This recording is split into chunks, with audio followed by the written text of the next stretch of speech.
ഈ കാട്ടിനകത്ത് വന്നിട്ടുള്ള താമസവും ഇപ്പോഴീ ആനപ്പിണ്ടങ്ങളുടെ ഇടയിലൂടെയുള്ള യാത്രയൊക്കെ ചുമ്മാതൊരു യാത്രയോ റൈഡോ അല്ല, ഒരു ചെറിയ കാര്യം ചെയ്യാൻ വേണ്ടി പോവുകയാണ്.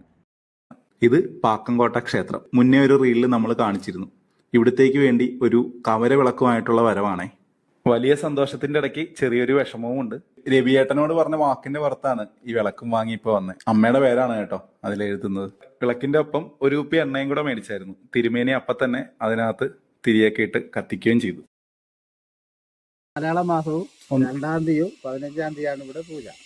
രാവിലെ 8 മണിക്ക് തുടങ്ങി ഒരു 12-1 മണിയാകുമ്പോഴേക്ക് തീരും. പിന്നെ അല്ലാത്ത വിഷു 7-ാം വിഷു ആണ്, തുലാ 10, 7-ാം ഓണം, ഈ ദിവസങ്ങളിലും ഇവിടെ പൂജകളുണ്ടാവും. അന്നത്തെ ആ റീലിട്ട സമയത്ത് പലരും പറഞ്ഞു വിളക്ക് മേടിച്ചു കൊടുക്കാം, അതല്ലാതെ എന്തെങ്കിലും ആവശ്യം ഉണ്ടെങ്കിൽ പറയണം, പേഴ്സണലായിട്ടും വീഡിയോയിലും ഒക്കെ പറഞ്ഞു. അപ്പൊ ഇവർക്ക് ചെറിയ ചെറിയ ആവശ്യങ്ങളുണ്ട്, അത് ഞാൻ ഡിസ്ക്രിപ്ഷനിൽ കൊടുത്തേക്കാം. ഇവരുടെ കോൺടാക്ട് ഡീറ്റെയിൽസും കൊടുത്തേക്കാം. കുറുവ ഐലൻഡിലേക്ക് വരുന്ന വഴിയിൽ നിന്ന് ഒരു 1.5 കിലോമീറ്റർ ഉള്ളോട്ട് കയറിയാൽ മതി ഇങ്ങോട്ട് വരാൻ. ഇങ്ങോട്ട് വരുന്ന വഴി ഒരു 1.5 വഴി തന്നെയാണേ.